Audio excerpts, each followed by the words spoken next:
সাইয়্যিদুনা লূত আলাইহিস সালাম আল কুরআন আল কারীমে বর্ণিত 25 জন নবীদের মধ্য থেকে তিনি অন্যতম একজন নবী। তিনি ছিলেন সাইয়েদনা ইব্রাহিম আলাইহিস সালামের ভাইয়ের ছেলে, অর্থাৎ আপন ভাতিজা। সাইয়েদনা ইব্রাহিম আলাইহিস সালাম ইরাকের বাবেল শহর থেকে যখন ফিলিস্তিনে হিজরত করেন, লূত আলাইহিস সালামও সাথে সাথে ওনার সাথে হিজরত করেছিলেন। এবং তিনি কেবল একমাত্র মানুষ যিনি বাবেলের অধিবাসীদের মধ্য থেকে তার আপন চাচা সাইয়েদনা ইব্রাহিম আল খলিলের উপর ঈমান এনেছিলেন। আল্লাহ তাআলা বলছেন ফাআমানা লাহু লূত। ইব্রাহিম আলাইহিস সালামের উপর কেউ ঈমান আনেনি, কেবলমাত্র লূত আলাইহিস সালাম ছাড়া। ওয়াকালা ইন্নী মুহাজিরুন ইলা রাব্বি, আর ইব্রাহিম বললেন যে আমি হিজরত করব আমার রবের দিকে বা রবের আদেশে ফিলিস্তিন ভূখণ্ডে। লূত আলাইহিস সালামও সাথে সাথে ওনার সাথে হিজরত করলেন। পরবর্তীতে কিছুদিনের মধ্যেই আল্লাহ তাআলা লূত আলাইহিস সালামকে নবুয়ত দান করলেন এবং আল্লাহ তাআলা প্রত্যাদেশ করলেন যে হে লূত, তুমি তোমার চাচার সাথে আর ফিলিস্তিন থাকা চলবে না, তোমাকে নবুয়ত দিয়ে ফিলিস্তিনের পাশেই জর্ডান এলাকাতে আমি প্রেরণ করছি। সেখানে কয়েকটি শহর আছে, তার মধ্যে থেকে অন্যতম শহর হচ্ছে সাদুম শহর বা সাদুম গোষ্ঠী। সেখানে তুমি যে দাওয়াত দিবে। এবং আল্লাহ তাআলার আদেশ পাওয়ার সাথে সাথেই আপন চাচা সাইয়েদনা ইব্রাহিম আলাইহিস সালামের কাছ থেকে বিদায় নিয়ে আল্লাহর নবী লূত আলাইহিস সালাম জর্ডানে চলে গেলেন। সেখানে সাদুম সহ আরো 5টি বড় বড় শহর ছিল। কুরআনুল কারীমে এই 5টি শহরের সমষ্টিকে একসাথে আল মুতাফিকা বলা হয়েছে। আল মুতাফিকা শব্দের অর্থ হচ্ছে উল্টানো শহর বা উল্টানো জনপদ। ওই এলাকার লোকদের পাপের কারণে আল্লাহ তাআলা এই 5টি শহরকে একসাথে উল্টে দিয়েছিলেন, এজন্য 5টি শহরকে একসাথে বলা হয় আল মুতাফিকা। আল্লাহ তাআলার আদেশ পেয়ে সাইয়্যিদুনা লূত আলাইহিস সালাম যখন জর্ডানের সাদুম এরিয়াতে গেলেন, তিনি দেখলেন যে সেখানকার লোকজনদের মধ্যে মোট 3টি মন্দ চারিত্রিক বৈশিষ্ট্য রয়েছে। এক নম্বর হচ্ছে তারা সমকামিতার চর্চা করত, অর্থাৎ সেম সেক্সের প্রতি অ্যাট্রাক্টেড ছিল, পুরুষ হয়েও পুরুষের প্রতি যৌন আকর্ষণ বোধ করত। দ্বিতীয়ত তাদের মধ্যে আরো একটি মন্দ বৈশিষ্ট্য ছিল যে তারা ডাকাতি করত, পথিমধ্যে কাফেলাদেরকে আটকিয়ে তাদের সম্পদ তারা লুণ্ঠন করত। আর 3 নাম্বার তাদের যে মন্দ গুণাবলী ছিল সেটা হচ্ছে তারা অশ্লীলতার চর্চা করত। আর এই 3টি কথাই আল্লাহ তাআলা কালামুল্লাহ মাজিদে চমৎকারভাবে উল্লেখ করেছেন। তাদের 3টি ব্যাড অ্যাট্রিবিউটের প্রথমটি ছিল সমকামিতা। আল্লাহ তাআলা বলছেন ওয়ালুতান ইয ক্বালা লিকওমিহি আতাতুনাল ফাহিশাতা মা সাবাকাকুম বিহা মিন আহাদিম মিনাল আলামিন।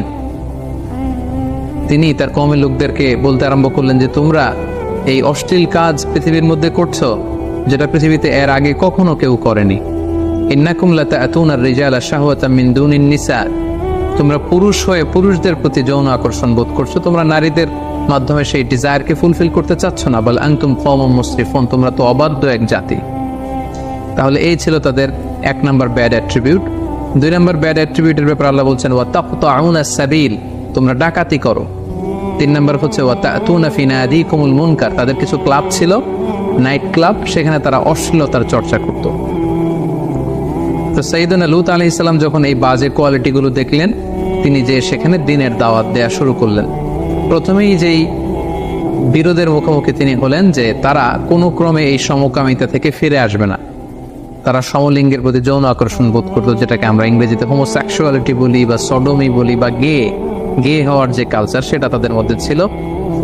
এবং কোরআনের আয়াত থেকে আমরা বুঝতে পারি পৃথিবীতে লূত আলাইহিস সালামের কওমের আগে কেউ এই বাজে অভ্যাসের চর্চা পৃথিবীতে কেউ করেনি, বরং সর্বপ্রথম এই পাপ কাজের সূচনা তাদের মধ্যে থেকেই হয়েছিল। সেটা কিভাবে শুরু হয়েছিল তাফসিরে কুরতুবিতে এসেছে যে শয়তান সর্বপ্রথম এই কাজটি করেছিল। লূত আলাইহিস সালামের কওমের লোকেরা যখন চাষাবাদ করত, তখন শয়তান খুবই চমৎকার চেহারার সুশ্রী অবয়বের যুবক অথবা একজন বালকের আকৃতিতে তাদের কাছে আসলো, এসে সর্বপ্রথমে কুপ্রস্তাব দিল। এবং শয়তানের এত সুন্দর চেহারা দেখে তারা অবাক হয়ে গেল।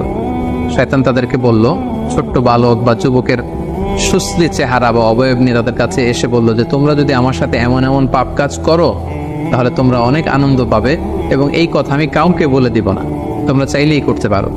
সর্বপ্রথম তারা কৌতূহল বশত এই সুশ্রী বালকের সাথে এই অপকর্মটা করতে আরম্ভ করলো।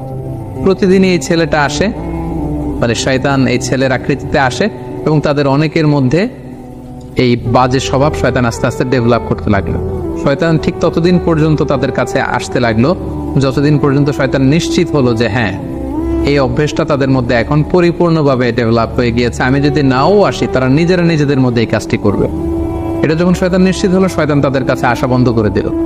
কিন্তু ইতিমধ্যে তারা নিজেদের মধ্যে এই বাজে স্বভাবটি ডেভেলপ করে ফেলেছে। তখন তারা নিজেরা নিজেদের সাথে এই অপকর্ম করতে আরম্ভ করলো। তাদের মধ্যে যে সুস্থি যুবক বা বালক আছে, তাদের উপর তারা হামলে পড়তো। তারা নারীদের প্রতি যৌন আকৃষ্ট না হয়ে পুরুষদের সাথে এই পাপ কাজ তারা করতে আরম্ভ করলো। সাইয়েদনা লূত আলাইহিস সালাম তাদেরকে এই পাপ কাজ থেকে ফিরে আসার আহ্বান করলেন। তিনি তাদের মাঝে দাওয়াতি কাজ করলেন। তিনি তাদেরকে অশ্লীলতার এই পথকে পরিহার করতে বললেন। তিনি তাওহীদ, রিসালাত, আখিরাত এবং আল্লাহ তাআলার আযাবের ভয় দেখালেন। নৈতিক মূল্যবোধের দাওয়াত তিনি দিতে লাগলেন। সূরাতুশ শুআরাতে আল্লাহ তাআলা বলছেন, ইয ক্বালা লাহুম আখুহুম লূতুন লা তাত্তাকুন। লূত আলাইহিস সালাম তাদেরকে বলল, তোমরা কি আল্লাহকে ভয় পাবে না? তোমরা কি আল্লাহকে ভয় করো না? কিভাবে তোমরা এই পাপ কাজগুলো করছো? কিভাবে একটি পুরুষ হয়ে তোমরা পুরুষের প্রতি যৌন আকর্ষণ বোধ করছো? এটা তো খুবই ঘৃণ্য একটি কাজ। ইন্নী লাকুম রাসূলুন আমিন, নিশ্চয় আমি আল্লাহর পক্ষ থেকে বিশ্বস্ত রাসূল। ফাত্তাকুল্লাহ, এই পাপ কাজ তোমরা বন্ধ করো, তোমরা আল্লাহকে ভয় করো। ওয়া আতিউন, এবং নবী হিসেবে আমার আনুগত্য করো। ওমা আসআলুকুম আলাইহি মিন আজর ইন আজরিয়া ইল্লা আলা রাব্বিল আলামিন। এই যে দাওয়াতি কাজ করছি, আমি তো কোনো প্রতিদান চাচ্ছি না, বরং আমি প্রতিদান চাই আল্লাহ তাআলার কাছে। সূরা শুআরা আল্লাহ তাআলা আবার বলছেন, ক্বালা ইন্নী লিআমালিকুম মিনাল ক্বালিন। লূত আলাইহিস সালাম বললেন, তোমরা যে এই অপকর্ম করছো, হোমোসেক্সুয়ালিটির এই প্র্যাকটিস যে করছো, এটার সমালোচনা, এটার বিরোধিতা, এটা আমি করেই যাব যতদিন না তোমরা ক্ষান্ত হও। সাইয়েদনা লূত আলাইহিস সালাম তাদেরকে বোঝাতে লাগলেন, কল্যাণের পথে তাদেরকে আহ্বান করতে লাগলেন। লূত আলাইহিস সালামের দাওয়াতের ফলে তাদের কওমের পক্ষ থেকে, জাতিগোষ্ঠীর পক্ষ থেকে রেসপন্স কি ছিল আমরা যদি খেয়াল করি, তাহলে দেখব যে আল্লাহ তাআলা বলছেন, ক্বালু লা ইন লাম তানতাহি ইয়া লূত লাতাকুনান্না মিনাল মুখরাজিন। অর্থাৎ তারা বলতে আরম্ভ করলো, হে লূত, তুমি যদি এই দাওয়াতি কাজ না থামাও, তাহলে এই এলাকা থেকে আমরা তোমাকে বের করে দেব। মনে রাখো, তুমি কিন্তু এই এলাকার লোক নও। তোমার বাড়ি হচ্ছে ইরাকের বাবেলে, সেখান থেকে গিয়েছো ফিলিস্তিনে, ফিলিস্তিন থেকে উড়ে এসে জুড়ে বসেছো আমাদের এই জর্ডান এলাকায়। আর আমাদেরকে তুমি নীতি কথা শেখাচ্ছ? আমাদের চাহিদা যদি তুমি পূরণ করতে না দাও, এলাকা থেকে বের করে দেবো। তো ক্বালু আখরিজুহুম মিন ক্বরিয়াতিকুম ইন্নাহুম উনাসুন ইয়াতাতাহহারুন। পাশাপাশি যারা লূত আলাইহিস সালামকে সাপোর্ট দিত, তারা বলল যে আপনারা লূতকে এলাকা থেকে বের করে দেন, এখান থেকে বহিষ্কার ঘোষণা করুন। নিজেরাও হুমকি দিতে লাগলো, অন্যদেরকেও তারা উস্কানি দিতে লাগলো। এক পর্যায়ে লূত আলাইহিস সালাম বললেন যে তোমরা যদি না থামো, যে কোনো মুহূর্তে আযাব এসে, গজব এসে তোমাদেরকে ধ্বংস করে দিবে। এবং মনে রাখো, আল্লাহর গজব কিন্তু অত্যন্ত, আযাব কিন্তু ভয়ঙ্কর। তিনি সব সময় আযাব দেন না, কিন্তু যখন আযাব দেন, তিনি আযাব দেওয়ার মতনই দেন। ক্বালু উতিনা বিআযাবিল্লাহি ইন কুনতা মিনাস সাদিকিন। আযাবের কথা যখন লূত আলাইহিস সালাম বলে ভয় দেখালেন, তারা বলল, পারলে আযাব নিয়ে আসো, আমরা এই সমকামিতার চর্চা বন্ধ করব না। তোমার আল্লাহ যদি সত্যি হয়ে থাকে, পারলে আযাব দেখাও। সাইয়েদনা লূত আলাইহিস সালামের স্ত্রীর ব্যাপারে কোরআনে এসেছে, সাইয়েদনা লূত আলাইহিস সালামের স্ত্রী ওনার উপর ঈমান আনেননি, বরং সাইয়েদনা লূত আলাইহিস সালামের স্ত্রী সেই পাপাচারী লোকদের সহযোগী ছিল। সূরাতুত তাহরীম আল্লাহ তাআলা বলছেন, দারাবাল্লাহু মাসালান লিল্লাযীনা কাফারু ইমরাআতা নূহ ওয়া ইমরাআতা লূত। নূহ আলাইহিস সালামের স্ত্রী আর লূত আলাইহিস সালামের স্ত্রী, তাদের দৃষ্টান্ত দিয়ে আল্লাহ তাআলা বলেছেন যে তারা কুফরি করেছে, তারা কাফের নারীদের আদর্শ, তারা বিশ্বাসী ছিল না। আল্লাহ বলছেন, কানাতা তাহতা আবদাইনি মিন ইবাদিনা সালিহাইন। আমার দুইজন প্রিয় ভাজন নেককার বান্দাদের স্ত্রী হয়েও তারা ঈমান আনতে পারেনি। ফাখানাতাহুমা, তারা খেয়ানত করেছে। কোন ধরনের খেয়ানত? তারা ঈমান আনেনি। তারা কিন্তু চারিত্রিক দিক থেকে খারাপ নারী ছিল না। অশ্লীলতার সাথে পৃথিবীর কোনো নবীর স্ত্রীরাই জড়িত ছিল না। এখানে খেয়ানত দ্বারা উদ্দেশ্য হচ্ছে, মুফাসসিরিন ইকরাম বলেছেন, তারা ঈমান আনেনি। নবীর স্ত্রী হিসেবে তাদের জন্য আবশ্যক ছিল তো তারা ঈমান আনবে, কিন্তু তারা ঈমান আনেনি। বরং লূত আলাইহিস সালামের স্ত্রী গোপনে গোপনে লূত আলাইহিস সালামের তথ্য ওই এলাকার পাপাচারী লোকদের কাছে সরবরাহ করত। সাইয়েদনা লূত আলাইহিস সালাম দাওয়াত দিতে দিতে যখন ক্লান্ত হয়ে পড়লেন, তিনি আল্লাহর কাছে অবশেষে বললেন, রব্বি নাজ্জিনি ওয়া আহলি মিম্মা ইয়ামালুন। হে আল্লাহ, আমার চোখের সামনে তারা এই পাপ কাজগুলো করছে জর্ডানে, আমি এত বলেও তাদেরকে থামাতে পারছি না। পুরুষে পুরুষে তারা অপকর্ম করছে, তাদের নাইট ক্লাবগুলোতে এই বাজে কাজের সয়লাভ। আল্লাহ, আপনি আমাকে বাঁচান, আমাকে, আমার পরিবারকে বাঁচান। তারা এই পাপ কাজ করছে, তাদেরকে আপনি থামান। আল্লাহ তাআলা তখন তাদেরকে শাস্তি দেওয়ার মনস্থির করলেন। তিনি আদেশ জারি করলেন যে লূত আলাইহিস সালামের কওমের উপর বিশাল শাস্তি দেয়া হবে। এবং এটা জানানোর জন্য আল্লাহ তাআলা একদল ফেরেশতাকে পাঠালেন। তারা প্রথমে ইব্রাহিম আলাইহিস সালামের কাছে যে ইব্রাহিম আলাইহিস সালামের সন্তান ইসাকে সুসংবাদ দিল, সেটা দিয়ে তারা লূত আলাইহিস সালামের কাছে ফিরে আসলো। এবং ফিরে এসে তারা অনিন্দ সুন্দর নওজোয়ানের রূপে, সুন্দর যুবকের চেহারা নিয়ে তারা লূত আলাইহিস সালামের কাছে মেহমানের ছদ্মবেশে আগমন করলো। লূত আলাইহিস সালামের স্ত্রী যখন দেখলো যে কিছু যুবক, সুন্দর সুশ্রী চেহারার যুবক এসেছে, তিনি গোপনে এলাকার ওই পাপী লোকদের কাছে এই তথ্য সরবরাহ করে দিলেন যে তোমরা যেহেতু সুশ্রী অবয়বের যুবক এবং বালকের খোঁজে সবসময় থাকো, কিছু যুবক মেহমান হয়ে আমার স্বামী লূতের বাড়িতে এসেছে, তোমরা এখানে এসে হামলা দিতে পারো। এই ব্যাপারটা খুব চমৎকার ভাবে আল্লাহ তাআলা কালামুল মাজিদে ইরশাদ করছেন, ওয়ালাম্মা জাআত রুসুলুনা লূতান সিআ বিহিম ওয়া দাqa বিহিম দারআ ওয়া ক্বালা হাদা ইয়াউমুন আসীব। অর্থাৎ আমার ফেরেশতারা যখন লূত আলাইহিস সালামের কাছে সুন্দর চেহারা নিয়ে আগমন করলো, লূত আলাইহিস সালাম তো ভয় পেয়ে গেলেন। তিনি বললেন, হায় রে, আজকের দিনটা তো বড্ড কঠিন হবে, কারণ এত সুন্দর যুবক তারা যে আমার বাড়িতে মেহমান হয়ে এসেছে, সাদুম এলাকার পাপাচারী, অন্যায়কারী, হোমোসেক্সুয়াল প্র্যাকটিস যারা করে, তারা যদি এটা জানে, আমার কাছ থেকে তাদেরকে ছিনিয়ে নেওয়ার জন্য তো আপ্রাণ চেষ্টা করবে। আজকের দিনটা বড্ড কঠিন হবে। وجاءه قومه يفرعون إليه ومن قبل كانوا يعملون السيئات। যারা এই পাপ কাজে অভ্যস্ত ছিল, তারা হুমড়ি খেয়ে লূত আলাইহিস সালামের বাড়িতে হামলে পড়লো। চারদিক থেকে তারা আক্রমণ চালানো শুরু করলো, যে কোনো মূল্যে তারা ছিনিয়ে নেবে। লূত আলাইহিস সালাম উপায়ন্তর না দেখে ক্বালা ইয়া কওমি হাউলাই বানাতি কুননা আতহারু লাকুম। তিনি অত্যন্ত অসহায়, আকুতি এবং কাকুতি মিনতি জানিয়ে বলল, হে আমার এলাকার লোকেরা, আমার মেহমানদের গায়ে হাত দিও না। এই যে দেখো, আমার ঘরে কিছু মেয়ে আছে, তারা তোমাদের জন্য পবিত্র। আমার মেয়েদেরকে নিয়ে যাও, তাদেরকে বিয়ে করো এবং তাদের মাধ্যমে তোমরা তোমাদের যৌন চাহিদাকে নিবারণ করো, কিন্তু আমার মেহমানকে অপদস্থ করো না। ওয়ালা তুখজুনি ফি দয়ফি, আমার মেহমানদেরকে অপদস্থ করো না। আলাইসা মিনকুম রাজুলুন রশীদ, তোমাদের মধ্যে কি একজনও ভালো লোক নেই? একজন নবী কতটা অনুনয়ের স্বরে, কতটা বিপদে পড়লে এই ধরনের স্টেটমেন্ট দিতে পারেন। ক্বালু লাকাদ আলিমতা মা লানা ফি বানাতিকা মিন হক। তখন এলাকাবাসী বলল, হে লূত, তুমি তো আগে থেকে ভালো করেই জানো তোমার মেয়েদের প্রতি আমাদের কোনো আকর্ষণ নেই। তাআযবিল্লাহ। ওয়া ইন্নাকা লা তা'লামু মা নুরিদ, আর আমরা যে কি চাই, আমরা কিভাবে আমাদের ডিজায়ারকে ফুলফিল করতে চাই, এটা তুমি ভালো করেই জানো। আমরা তোমার মেহমানদেরকে ছিনিয়ে নিতে এসেছি, তোমার মেয়েদের জন্য আসেনি। ক্বালা লাউ আন্না লি বিকুম কুওয়া আও আওয়ি ইলা রুকনিন শাদীদ।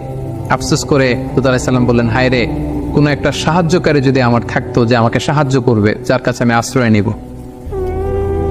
আল্লাহর পাঠানো ফেরেশতারা যারা যুবকের আকৃতিতে এসেছিল, ওনারা যখন দেখলেন যে লূত আলাইহিস সালাম অত্যন্ত দুশ্চিন্তা ফিল করছেন, তিনি পেরেশান হয়ে উঠেছেন, ওনাকে সান্ত্বনা দেওয়ার জন্য কল ফেরেশতারা বলল, ইয়া লূত, হে আল্লাহর নবী লূত, আমরা কিন্তু সাধারণ যুবক নই। ইন্না রুসুলু রাব্বিক, আমরা আপনার রবের পক্ষ থেকে পাঠানো আল্লাহর ফেরেশতা। ওরা তো জানে না, লাইয়াসিলু ইলাইক, আপনি ভয় পাবেন, ওরা আপনারও কিছু করতে পারবে না, আমাদেরও কিছু করতে পারবে না। আমরা এসেছি আল্লাহ তাআলার ঘোষণা শুনিয়ে দেবার জন্য। আল্লাহ তাআলা এই এলাকার উপর আযাব পাঠাবেন, ভয়ঙ্করতম আযাব। ফাআসরি বিআহলিকা বিকিতইম মিনাল লাইল, এই রাতের কিছু অংশ বাকি থাকতেই আপনি সেফ জোনে চলে যান। আল্লাহর আদেশ হচ্ছে আপনি সেফ জোনে চলে যান। ওয়ালা তালতাফিত মিনকুম আহাদ, আর যাওয়ার সময় পিছনে ফিরে তাকানো যাবে না, এটা আল্লাহর আদেশ। ইল্লা ইমরাআতাক, তবে আপনার স্ত্রীকে নিয়ে যেতে পারবেন না। আপনি আর আপনার উপর ঈমান এনেছে আপনার মেয়েরা, শুধু এরাই এলাকা ছেড়ে আপনারা সেফ জোনে চলে যান।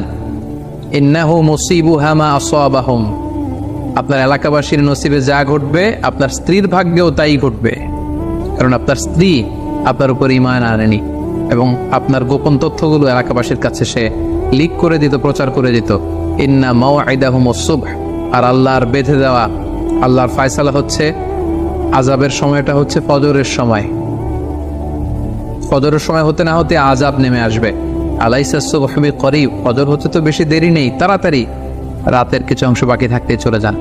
এই ঘটনা শোনার সাথে সাথে সেদিন লূত আলাইহিস সালাম ওনার মেয়েদেরকে নিয়ে সেফ জোনে চলে গেলেন এবং আল্লাহ তাআলা আযাব পাঠালেন। আযাব কি ছিল?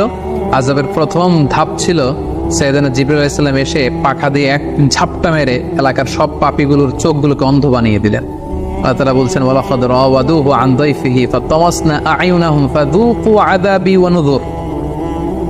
আমি তাদের প্রত্যেকের চেহারাকে অন্ধ বানিয়ে দিলাম, পাখা দিয়ে জিবরাইল আলাইহিস সালাম এক ঝাপটা মেরে সবাইকে অন্ধ বানিয়ে দিল।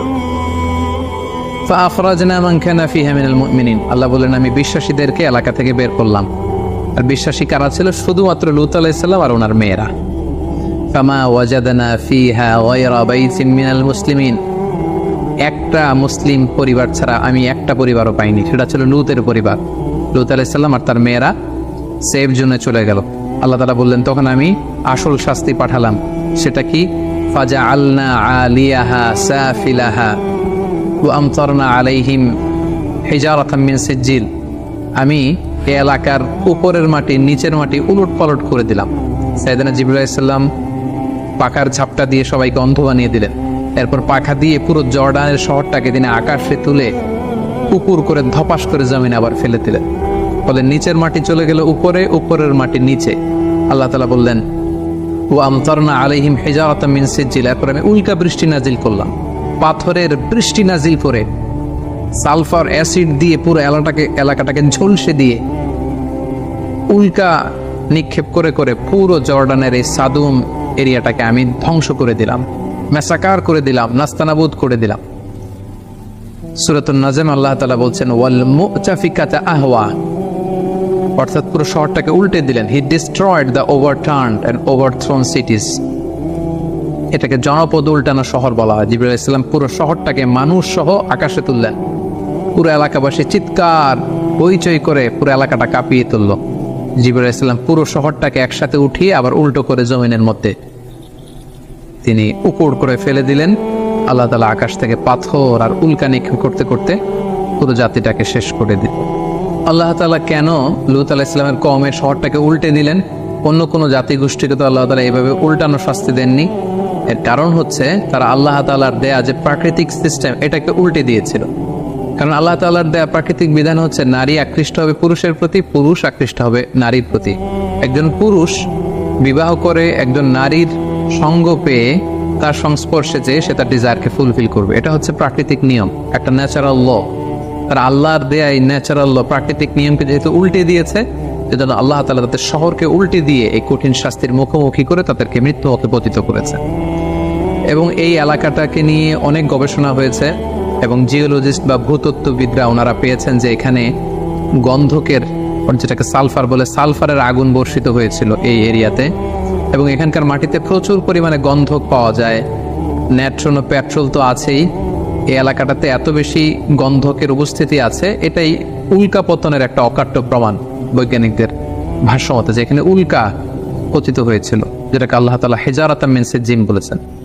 এবং বর্তমানে যদি এই এলাকাতে আপনি যান, এই এলাকাটার অবস্থান বা লোকেশন হচ্ছে, এটা জর্ডান ইসরায়েল সীমান্তবর্তী একটা এলাকা এবং এটা হচ্ছে the lowest land area on earth, পৃথিবীর সবচাইতে নিম্নগামী এরিয়া, সবচাইতে নিচু এরিয়া, লো ল্যান্ড। যেহেতু জিবরাইল আলাইহিস সালাম শহরটাকে উঠিয়ে জমিনে দাবিয়ে দিয়েছিলেন, এটা পৃথিবীর সবচাইতে নিচু এরিয়া। এবং এখানকার পানির লবণের ঘনত্ব সাগরের লবণের চাইতে কমপক্ষে 8 গুণ বেশি। আমরা জানি সাগরের পানি এত লবণাক্ত যেটা মুখে দেয়া যায় না। সাগরের পানি যতটা লবণাক্ত, এই ডেড সির পানি হচ্ছে 8 গুণ বেশি লবণাক্ত। এবং সেখানে আপনারা একটা সাগর দেখতে পাবেন যেটাকে বলা হচ্ছে ডেড সি বা মৃত সাগর, আরবিতে বলা হয় আল বাহরুল মাইয়িত। এটাকে মৃত সাগর বলা হয় এজন্য এই পানির লবণের ঘনত্ব এত বেশি যে এখানে কোনো প্রাণী জন্মায় না। এটা আযাবের আর গজবের জায়গা, ফলে এখানে মাছ জন্মায় না, ব্যাঙ জন্মায় না, কোনো শ্যাওলা জন্মায় না, কোনো জীবকণা, জুপ্লাঙ্কটন, ফাইটোপ্লাঙ্কটন টাইপের কোনো কিছু এখানে জন্মায় না। বরং এখানে লবণের ঘনত্ব, ডেন্সিটি এত বেশি, কোনো মানুষ সেখানে পড়ে গেলে ডুবেও না, তারা সেখানে ভেসে থাকতে পারে। এটা আযাব আর গজবের জায়গা। এই ছিল সাইয়েদনা লূত আলাইহিস সালামের জীবন কাহিনী। এখান থেকে আমরা কিছু লাইফ লেসন বের করতে পারি। 1 নম্বর যে শিক্ষাটুকু আমরা পাই সেটা হচ্ছে ইসলাম সহ পৃথিবীর কোনো ধর্মই কিন্তু অশ্লীলতাকে শেখায় না। পৃথিবীর সকল ধর্মই অশ্লীলতার বিরুদ্ধে। এবং সাইয়েদনা লূত আলাইহিস সালামের জামানায় সর্বপ্রথম এই হোমোসেক্সুয়ালিটি বা সমকামিতা শুরু হয়েছিল এবং বর্তমানেও নানা সময়ে এই পাপাচারিতা মাথাচাড়া দিয়ে উঠছে।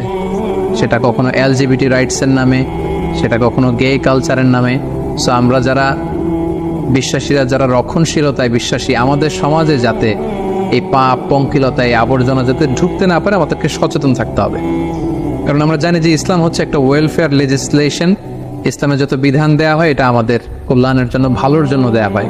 এবং ইসলামী শরিয়া অনুযায়ী এই হোমোসেক্সুয়ালিটি এটা মারাত্মক শাস্তিযোগ্য একটি অপরাধ, এটি কবিরা গুনাহ এবং সর্বসম্মতিক্রমে এটি হারাম।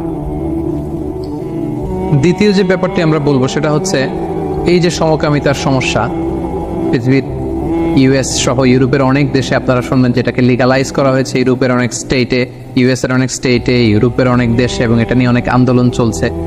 এটা বেসিকলি গবেষকদের কথা অনুযায়ী এটা একটা মনস্তাত্ত্বিক সমস্যা, এবং এটা হচ্ছে বেসিকলি বিকৃতভাবে গড়ে ওঠা একটা যৌন আকর্ষণ। একটা মানুষ যখন সবসময় অস্বাভাবিক চিন্তা করবে, অস্বাভাবিক জীবনযাপন করবে, অস্বাভাবিক যৌন ও শৃঙ্খল একটা লাইফস্টাইল সে যখন প্র্যাকটিস করবে, তখন তার মধ্যে এই একটা বাজে যৌন চিন্তা আস্তে আস্তে ডেভেলপ করে, খুবই গ্রাজুয়ালি। অনেকের কাছ থেকে জানা গিয়েছে যে অনেকেই কৌতূহল বশত এটা নিজের মধ্যে অ্যাডপ্ট করেছে এবং ধীরে ধীরে আস্তে আস্তে সমকামী বনে গিয়েছে তারা। সো আমাদের সমাজে আমাদের উঠতি বয়সের তরুণ তরুণীরা যাতে এই জাতীয় পাপ কাজের দিকে, এই অন্ধকার পথের দিকে পা না বাড়ায়, সেদিকে আমাদেরকে খেয়াল রাখতে হবে। 3 নম্বর যে লাইফ লেসনটি আমরা এখানে উল্লেখ করতে চাই সেটি হচ্ছে একটি সুস্থ, সমৃদ্ধ এবং স্বাস্থ্যকর যৌন জীবনের জন্য আল্লাহ তাআলা আমাদেরকে বিয়ের মতো একটি পবিত্র বিধান তিনি আমাদেরকে প্রেসক্রাইব করেছেন বা দান করেছেন।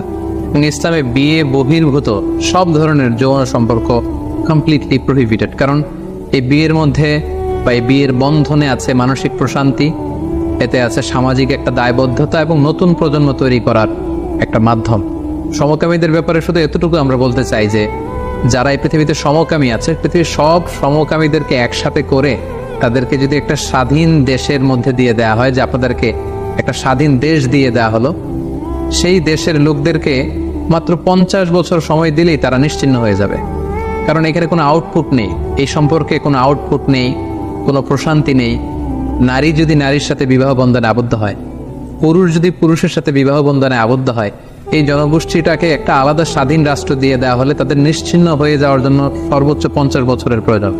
50 বছর পরে তাদের কোনো অস্তিত্ব পৃথিবীতে থাকবে না। তাই আমরা যারা মুসলিম তারা কখনোই এই সমকামিতাকে আমরা সাপোর্ট করতে পারি না, বরং সবসময় ইসলামের অবস্থান এই সমকামিতার বিপক্ষে। সাইয়েদনা লূত আলাইহিস সালামের জীবন কাহিনী থেকে আরেকটি শিক্ষা আমরা পাই, সেটা হচ্ছে আমরা যারা বিশ্বাসী আমরা মেহমানদেরকে সবসময় সম্মান করব। কারণ আল্লাহ রাসূল সাল্লাল্লাহু আলাইহি ওয়াসাল্লাম বলেছেন, মান কানা ইউমিনু বিল্লাহি ওয়াল ইয়াউমিল আখিরি ফালইউকরিম দাইফা, যে আল্লাহ বিশ্বাস করে, আখিরাতে বিশ্বাস করে, সে যেন তার মেহমানকে সম্মান করে। আমরা যদি খেয়াল করি তাহলে দেখব যে সাইয়েদনা লূত আলাইহিস সালাম তিনি এলাকাবাসীদের বলেছেন যে তোমরা আমার মেয়েদেরকে নিয়ে যাও, কিন্তু আমার মেহমানের গায়ে হাত দিও না। তার মানে মেহমান যখন আপনার বাসায় চলে আসবে, তার সেফটি দেওয়া, তার সিকিউরিটি দেওয়া, তার সম্মান ইজ্জতকে অটুট রাখা, এটা মেজবানের দায়িত্বের মধ্যে চলে আসে। সর্বশেষ আমরা যে শিক্ষাটির কথা উল্লেখ করতে চাই সেটা হচ্ছে প্রত্যেক মানুষের জীবনে একজন বিশ্বাসী, একজন আস্থাভাজন, একজন মুত্তাকি সোলমেট খুব জরুরি। বিশেষ করে আপনার স্ত্রী যদি আপনার খেয়ানত করে, আপনার স্ত্রী যদি আপনার সাথে বিট্রে করে, তাহলে আপনার ঘরটা একটা জাহান্নামের টুকরা। আমরা লূত আলাইহিস সালামের ক্ষেত্রে দেখব যে আল্লাহ তাআলা এই বড় একটি পরীক্ষা তার জীবনে তিনি করেছেন। লূত আলাইহিস সালাম যদিও তিনি নবী, কিন্তু তার স্ত্রী তার প্রতি ঈমান আনেনি। সো আমরা আমাদের জীবনটাকে শান্তিময় করবার জন্য এমন একজন লাইফমেট, এমন একজন লাইফ পার্টনার খুঁজে নিতে হবে যার মধ্যে দিনদারি থাকবে। আল্লাহ রাসূল সাল্লাল্লাহু আলাইহি ওয়াসাল্লাম বলেছেন 4টি জিনিস দেখে কোনো নারীকে বিয়ে করা হয়। আল্লাহ রাসূল সাল্লাল্লাহু আলাইহি ওয়াসাল্লাম ইরশাদ করেছেন 4টি জিনিস দেখে নারীদেরকে বিয়ে করা হয়। তার সম্পদ দেখে, তার সৌন্দর্য দেখে, তার স্ট্যাটাস দেখে, আরেকটা হচ্ছে তার দিনদারি দেখে। আল্লাহ রাসূল সাল্লাল্লাহু আলাইহি ওয়াসাল্লাম বললেন এই 4টির মধ্যে তোমরা যদি জিততে চাও, যদি সাকসেসফুল হতে চাও, তাহলে দিনদারিকে প্রাধান্য দিও। ফাসবার বিযাতিদ দ্বীন, যে নারীর মধ্যে দিনদারিতা আছে সেই নারী হবে তোমার প্রকৃত সোলমেট, এবং সেই তোমার ঘরটাকে জান্নাতের টুকরা বানিয়ে রাখবে। আল্লাহ তাআলা কেন লূত আলাইহিস সালামের কওমের শহরটাকে উল্টে দিলেন? অন্য কোনো জাতিগোষ্ঠীকে তো আল্লাহ তাআলা এইভাবে উল্টানো শাস্তি দেননি। এর কারণ হচ্ছে তারা আল্লাহ তাআলার দেয়া যে প্রাকৃতিক সিস্টেম এটাকে উল্টে দিয়েছিল। কারণ আল্লাহ তাআলার দেয়া প্রাকৃতিক বিধান হচ্ছে নারী আকৃষ্ট হবে পুরুষের প্রতি, পুরুষ আকৃষ্ট হবে নারীর প্রতি। একজন পুরুষ বিবাহ করে একজন নারীর সঙ্গ পেয়ে তার সংস্পর্শে যে সে তার ডিজায়ারকে ফুলফিল করবে, এটা হচ্ছে প্রাকৃতিক নিয়ম, একটা ন্যাচারাল ল। আর আল্লাহর দেয়া এই ন্যাচারাল ল, প্রাকৃতিক নিয়মকে যেহেতু উল্টে দিয়েছে, এজন্য আল্লাহ তাআলা তাদের শহরকে উল্টে দিয়ে এই কঠিন শাস্তির মুখোমুখি করে তাদেরকে মৃত্যু হতে পতিত করেছেন। যদি নবীর কণ্ঠের চাইতে তোমাদের কণ্ঠ বড় হয়, জীবনে যত ইবাদত করছো সব বাতিল, নামাজগুলো বাতিল, কাজে আসবে না। হজ করছো বাতিল, রোজা রেখেছো বাতিল, সব বাতিল। বেয়াদবি করেছো নবীর সাথে, চিল্লায় বলেন ঠিক কিনা? নবীর কণ্ঠের চাইতে নিচু হতে হবে কণ্ঠ। এই আয়াত আসার পরে সাহাবারা তো এমন ভয় পেলেন, এবার নবীর কাছেই কেউ আসেনি। সুবহানাল্লাহ কইবেন না? ভয়ে আসে না, ভয়ে না জানি আমার কণ্ঠ আবার নবীর কণ্ঠের চাইতে উঁচু হয়ে যায়। ওমরে ফারুক রাদিয়াল্লাহু তাআলা ডানে ঘুরে বায়ে ঘুরে কাছে আসে না, আবু বকর রাদিয়াল্লাহু তাআলা ডানে ঘুরে বায়ে ঘুরে কাছে আসে না। আল্লাহর হাবিব ওমরে ফারুককে ডাক দিলেন, এই ওমর সামনে আসো, এদিকে আসো। ওমরে ফারুক আসলেন, কিন্তু ওমরে ফারুক এত আস্তে আস্তে কথা বলেন, বিশ্বনবী ওমরে ফারুকের কথা কানে শোনে না। সুবহানাল্লাহ নাই? এত আস্তে আস্তে ওমরে ফারুক কথা বলেন, বিশ্বনবী শুনতে পান না। ওমর কি বললা, একটু জোরে বলো না। ওমরে ফারুক একটু জোরে বললেন, তাও শোনেন না। বিশ্বনবী বললেন, আরেকটু সাউন্ড বড় করে বলো, আমি তো শুনি না, জোরে বলো। ভয়, কারণ কণ্ঠ যদি উঁচু হয়ে যায় আমার নবীর কণ্ঠের চাইতে, জীবনের সব ইবাদত শেষ। এজন্য কথা কওয়ার দরকার নেই, ইবাদত গুলো ঠিকঠাক আওয়াজ করে পড়তে হবে, আল্লাহু আকবার। তাহলে 2 নাম্বার গাইডলাইন, লা তারফাউ আসওয়াতাকুম ফাওকা সাওতিন নবী। নবীর কণ্ঠের চাইতে কণ্ঠ উঁচু করো না। আপনারা হজ উমরা করেছেন কে কে দেখি?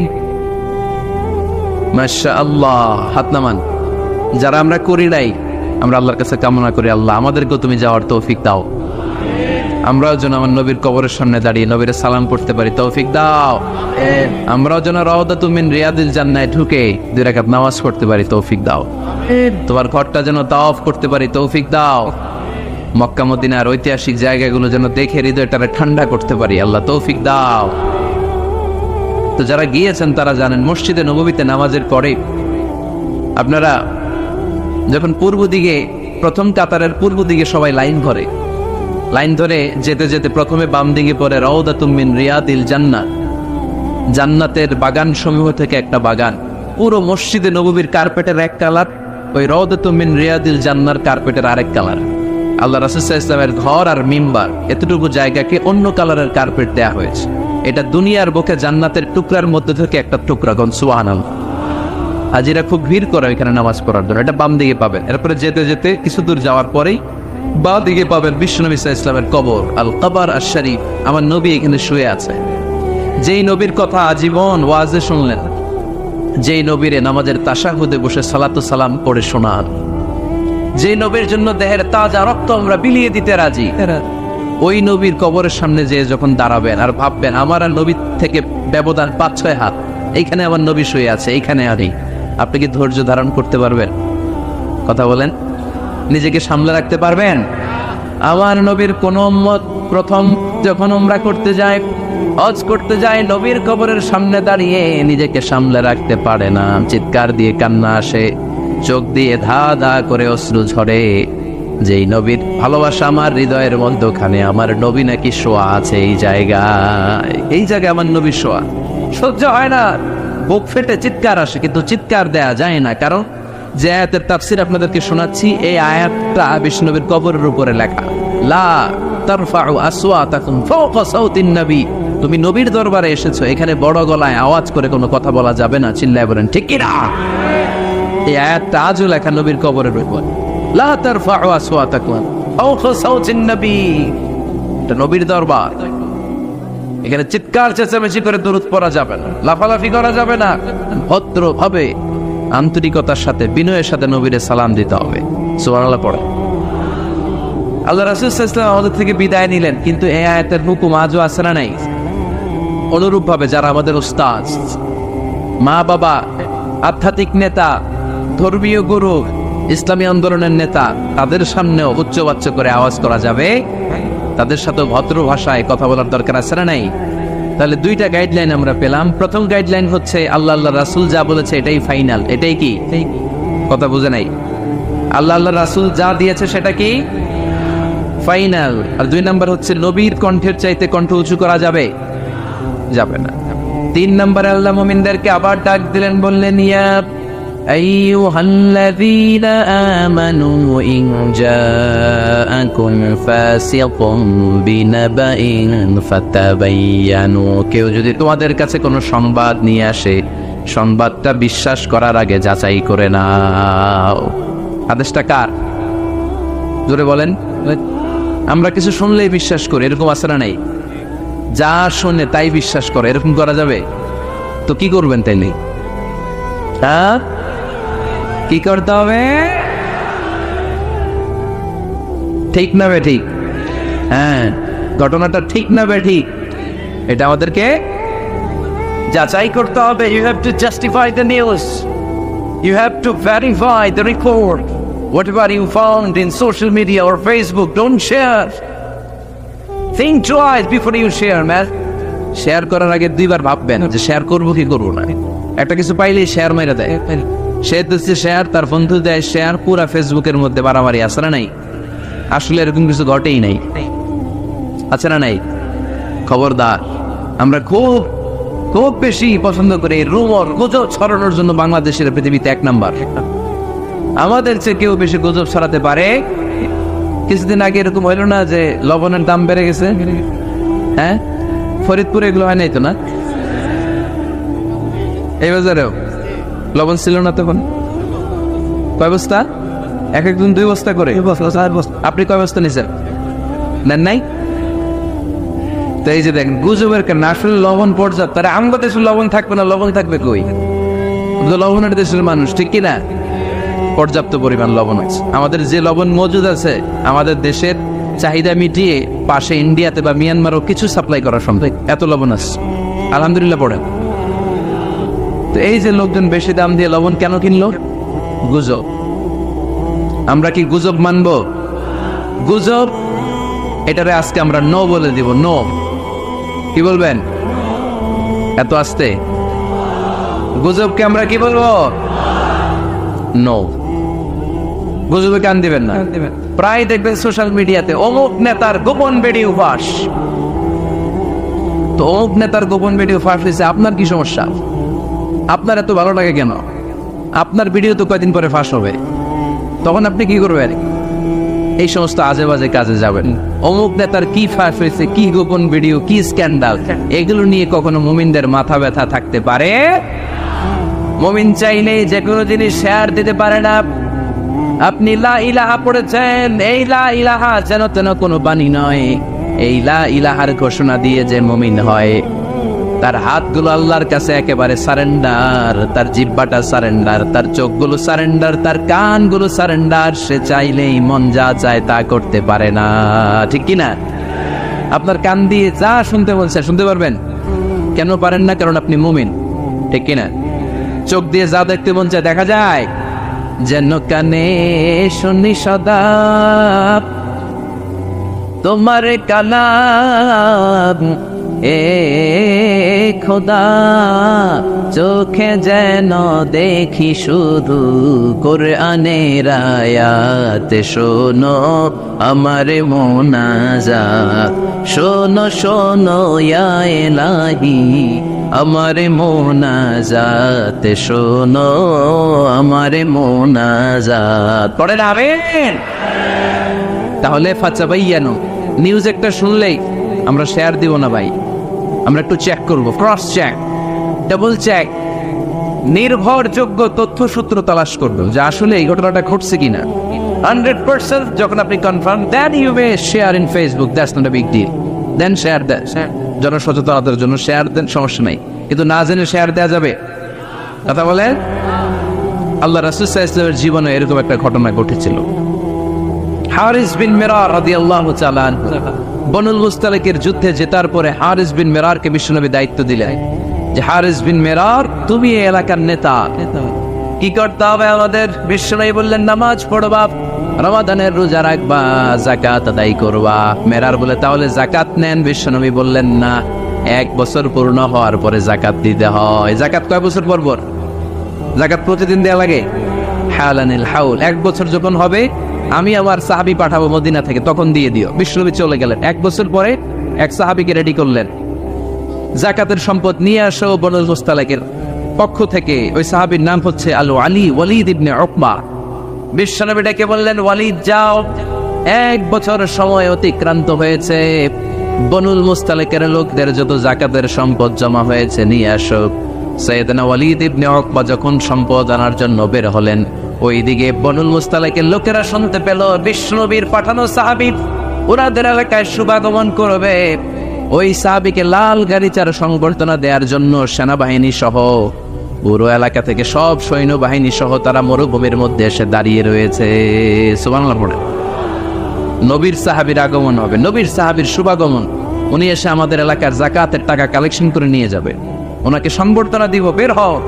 তলোয়ার নিয়ে, ঘোড়া নিয়ে, গার্ড দিয়ে আমরা দাঁড়িয়ে থাকি। তো মরুভূমিতে সবাই দাঁড়ায় আছে। ওয়ালিদ ইবনে উকবা মদিনা থেকে বিশাল রাস্তা পাড়ি দিয়ে যখন বনুল মুস্তালিকের এলাকার কাছাকাছি দূর থেকে দেখে তলোয়ার নিয়ে লোকজন দাঁড়ায় আছে। কি নিয়ে দাঁড়ায় আছে? উনি ভাবছে আমারে মারার জন্য দাঁড়ায় আছে। উনি মনে মনে ভাবলেন বিশ্বনবী পাঠালেন যাকাত নেয়ার জন্য, যাকাত পরে নিব, আগে জান সামলাই। কারণ এলাকার লোকেরা সব তলোয়ার নিয়ে সেনাবাহিনী সহ দাঁড়ানো। আসলে কথাটা কি ঠিক? মারার জন্য দাঁড়ায় আছে। কি জন্য? সম্মান দেওয়ার জন্য, ওয়েলকামিং রিসেপশন দেওয়ার জন্য। উনি ভাবলেন আমারে কচিকাটা করবো, এক কাজ করি, ওদিকে না যে অ্যাবাউট টার্ন উল্টা করি। যেই চিন্তা ওই কাজ। সাহাবী ওয়ালিদ ইবনে উকবা উল্টা ঘুরে গেলেন, মন্দ ধারণা নিয়ে ফিরে যেয়ে বিশ্বনবীরে বললেন, নবী আপনি আমার মায়ের খাওয়ার জন্য পাঠাইছিলেন, যাকাত আনার জন্য পাঠিয়েছেন, কিন্তু তারা যাকাত তো দিবেই না, আমারে হত্যার জন্য তলোয়ার নিয়ে দাঁড়িয়েছিল গো নবী। কথা কি সত্য? উনি ভুল বুঝতে পারছেন, উনি ভুল বুঝেছেন। না বুঝে ভুল কথায় বিশ্বনবীর কাছে প্রচার করে দিলেন। আল্লাহর হাবিব সাল্লাল্লাহু আলাইহি ওয়াসাল্লাম সহজ সরল মনা নবী, সাহাবী তো আর মিথ্যা বলবেন না। বিশ্বনবী বিশ্বাস করলেন। বিশ্বাস করে খালিদ ইবনে ওয়ালিদের নেতৃত্বে 1000 সৈন্যের অভিযান পাঠালেন। বললেন যাও, যে দেখো ঘটনা কি, ঘটনা সত্য হলে অভিযান চালাও। আল্লাহ বলেন নবী অভিযান পরে চালায়েন, একটু থামেন। ফাতাবায়ানু ইন জাআতুন ফাসিকুম বিনাবাইন ফাতাবায়ানু। নবী ওয়ালিদ এসে আপনার কাছে দেই তথ্য প্রচার করেছে, তথ্যটা সঠিক নয়, আগে যাচাই করেন, তারপরে অ্যাকশনে যান। ঠিক কি না? আমরা ডাইরেক্ট অ্যাকশন মারি। আমরা কি করি? Action, action, direct action. সত্য না মিথ্যা ধারধারি না। আল্লাহ বললেন নবী অভিযান চালাবেন না। ওয়ালিদ যেই কথা আপনারে বলেছে এই কথাটা সত্য নয়। আন তুসিবু কওমান বিজাহালাতিন ফাতুসবিহু আলা মা ফাআলতুম নাদিবিন।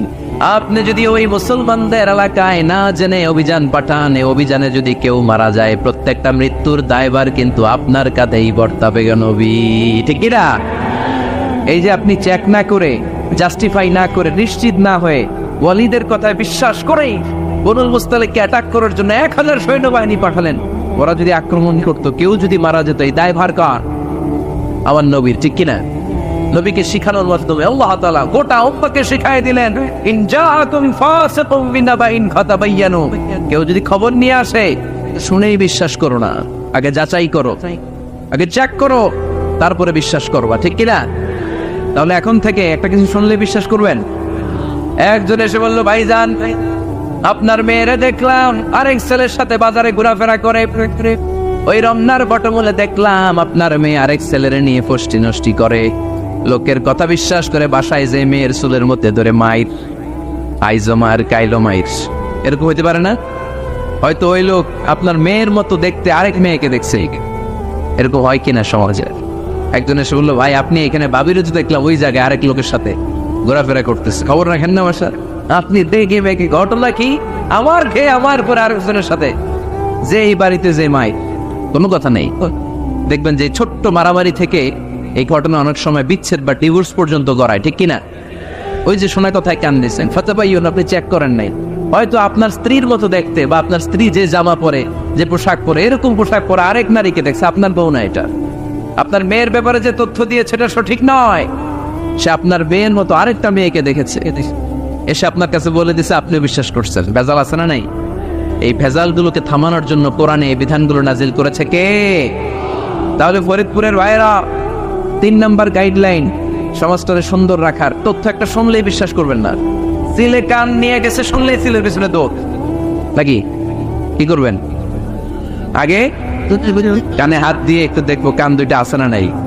তারপরে চিলের পেছনে দৌড়াস। তাহলে এখন থেকে আমরা তথ্য একটা শুনলে বিশ্বাস করব, তাহলে কি করবেন বলতে হবে, কি করবেন?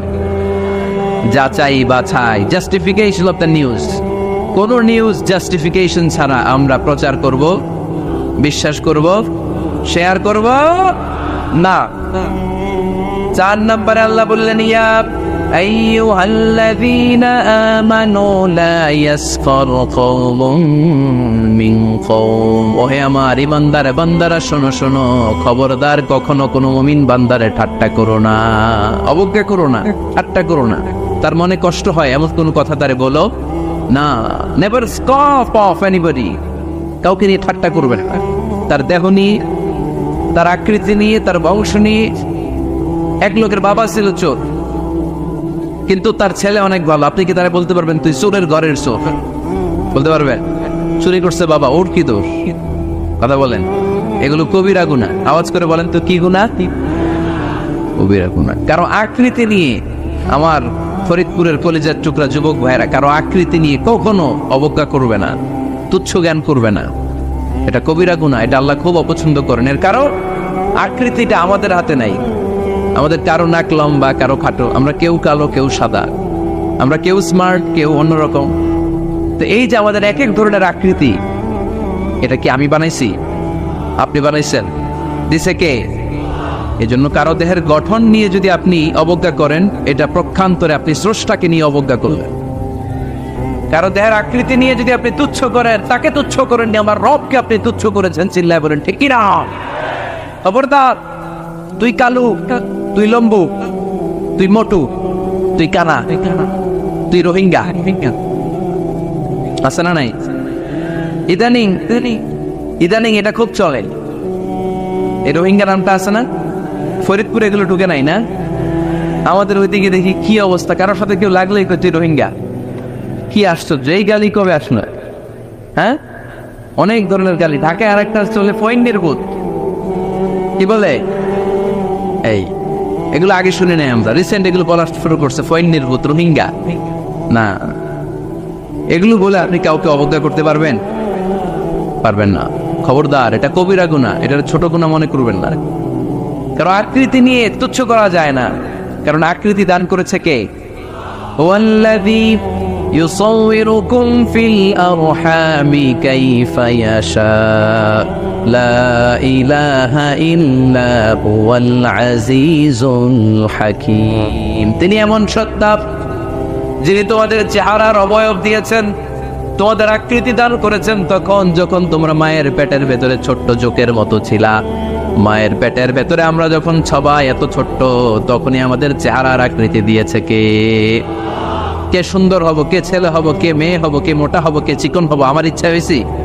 আওয়াজ করে বলতে হবে, কার ইচ্ছায়? প্রত্যেককে যদি আল্লাহ প্রত্যেকের নিজের চেহারা ডিজাইন করতে দিতেন, আল্লাহ যদি বলতেন তোমার চেহারাটা কেমন হবে তুমি ডিজাইন করো, তাহলে আপনি আপনারা কেমন বানাতেন? হ্যাঁ বলেন।